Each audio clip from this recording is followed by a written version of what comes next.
Hello बच्चों, question 2000 का आया हुआ है, नीट का ही क्वेश्चन है। क्वेश्चन में लिखा है which pair do not have equal dimensions. Option A में दिया गया है energy and torque, option B में दिया गया है force and impulse, option C में दिया गया है angular momentum and Planck constants, और ऑप्शन डी में दिया गया है इलास्टिक मॉडुलस एंड प्रेशर। तो इसमें पूछा आपसे क्या गया है कि pair do not have equal dimension, जिस पेयर की डायमेंशन इक्वल ना हो वो बताना है आपको। ठीक है, तो सबसे पहले दिया गया है ऑप्शन ए में एनर्जी एंड टॉर्क। तो सबसे पहले ऑप्शन ए में दिया गया है एनर्जी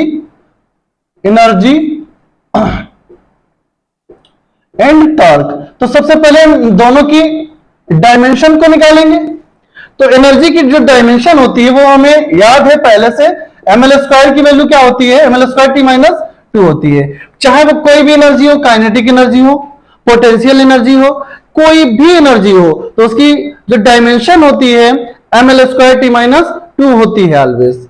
आपको क्वेश्चन में कहीं भी अगर एनर्जी दिख जाए तो सीधा सीधा बोल सकते हो ml² t-2।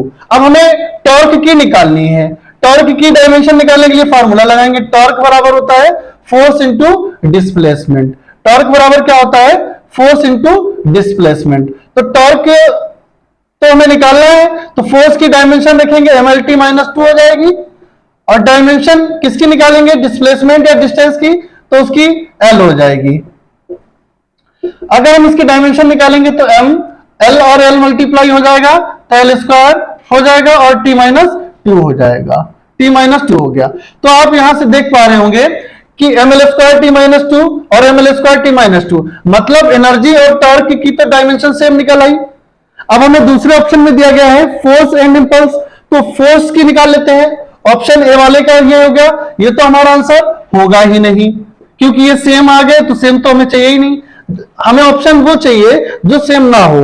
तो अब हमें क्या निकालना पड़ेगा, ऑप्शन बी निकालना पड़ेगा, फोर्स एंड इंपल्स।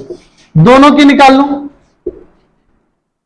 फोर्स के लिए सबसे पहले निकालेंगे, तो फोर्स की डायमेंशन होती है mlt-2। ठीक है, इंपल्स की निकाल लेते हैं। इंपल्स आई बराबर होता है F इंटू टी।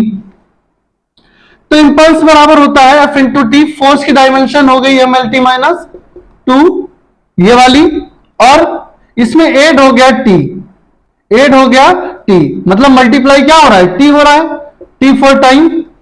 तो आप देख सकते हो फोर्स की डायमेंशन यहां पे, फोर्स की डायमेंशन यहां पे, लेकिन इसमें मल्टीप्लाई टी हो रहा है। इसका मतलब ये डायमेंशन और ये डायमेंशन कैसे नहीं है, सेम नहीं है। तो हमारा ऑप्शन बी वाला ही हो जाएगा, force and impulse. B option मेरा सही हो जाएगा। ये नीट 2000 का आया हुआ क्वेश्चन है।